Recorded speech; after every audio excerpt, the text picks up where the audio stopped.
ിയാക്കളെ പേരിൽ പച്ചക്കള്ളം കെട്ടിപ്പറഞ്ഞ് കറാമത്താണെന്ന് പറഞ്ഞ് നടക്കുന്നവരുണ്ട്. അവർക്കെതിരെ സുന്നത്ത് ജമാഅത്തിന്റെ പണ്ഡിതന്മാർ ശക്തിയായി ശബ്ദിക്കുന്നവരാണ്. ഇത് ഞാൻ പറയാൻ കാരണം ഖുർആൻ ഉദ്ധരിച്ചുകൊണ്ടുള്ള ഒരു പ്രസംഗത്തിൽ മുജാഹിദിന് നിലനിൽപ്പുണ്ടാവില്ല. ഹദീസ് ഉദ്ധരിച്ച് പറഞ്ഞാൽ മുജാഹിദ് ജമാഅത്തുകാർക്ക് നിലനിൽപ്പുണ്ടാവില്ല. അതുപോലെ ഇമാമിങ്ങളെ കിതാബ് പറഞ്ഞാൽ നിലനിൽപ്പുണ്ടാവില്ല. അതുകൊണ്ട് ഇപ്പൊ പരിപാടി എന്താണെന്നറിയോ? സുബ്ഹാനല്ലാഹ്, സമസ്ത കേരള ജമിയത്തുൽ ഉലമയിലെ മുശാവറയിലെ അംഗങ്ങളല്ല. അതേ, അതുപോലെ അംഗീകരിക്കപ്പെട്ട മഹാന്മാരല്ല.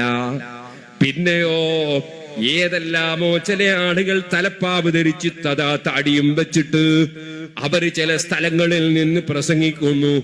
അവരെ പ്രസംഗിപ്പിക്കുന്നത് തന്നെ ഈ പുത്തൻവാദികളാണോ എന്ന് സംശയിക്കേണ്ടിയിരിക്കുന്നു. അവര് പച്ചക്കള്ളം പറഞ്ഞ് പ്രസംഗിക്കുന്നു മടവൂര് ശൈഖിന്റെ പേരിൽ. മടവൂര് ശൈഖ് വലിയ മഹാനാണെന്നതിൽ മുസ്ലിമീങ്ങൾക്ക്